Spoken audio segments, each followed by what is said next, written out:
अस्सलाम वालेकुम। सवाल ये है कि हमने इन 75 सालों में क्या खोया क्या पाया। अगर पाने की बात करें तो इन 75 सालों में हमने बदनीयती, बदकिरदारी, बदफेली, बुज़दिली, बेईमानी, बेहयाई, बेगैरती पाई। और अगर खोने की बात करें तो हमने लियाकत अली खान, फातिमा जिन्ना, बेनज़ीर भुट्टो और कुछ दिन कबल हमने अरशद शरीफ को भी खो दिया। 75 साल का मतलब समझते हैं हम?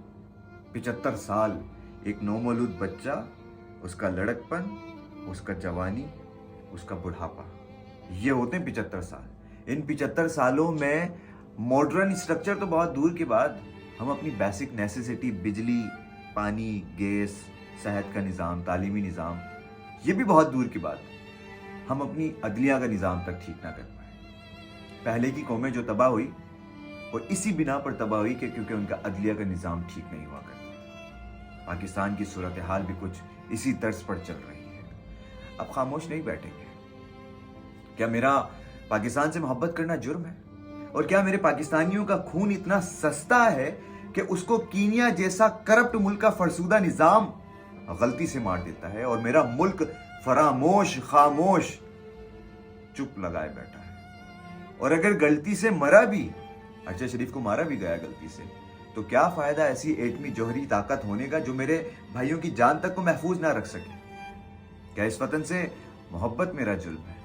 वो रेमंड डेविस हमारे मुल्क में आकर हमारी आंखों के सामने हमारे बंदों को मारकर भरम के साथ चला जाता है और हम हाथ पे हाथ धरे बैठे रहते हैं।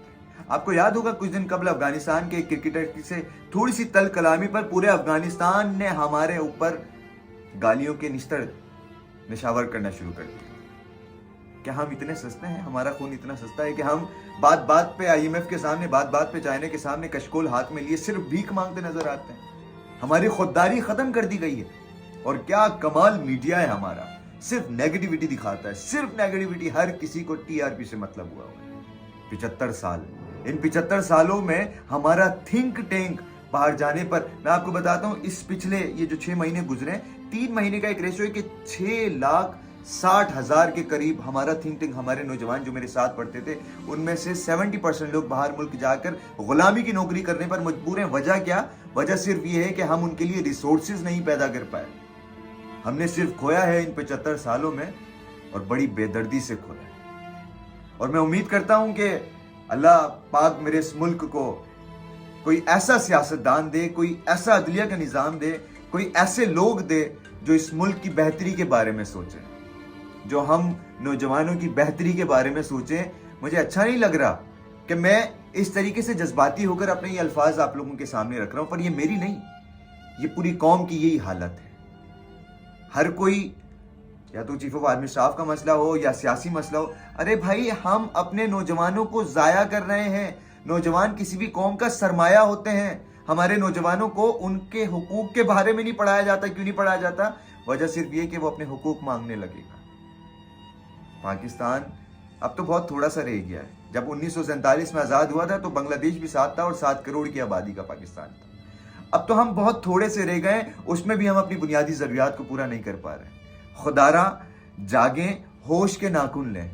अभी इलेक्शन का वक्त करीब आने वाला है और ऐसे नुमाइंदे को लेकर आइएगा जो आपके दरमियान उठता बैठता हो। पहले के जो लोग इलेक्शन में ऐसे लोग, ऐसी शख्सियत को वोट देते थे जिनका पता होता था कि यार ये दयानतदार है, यार ये ईमानदार है।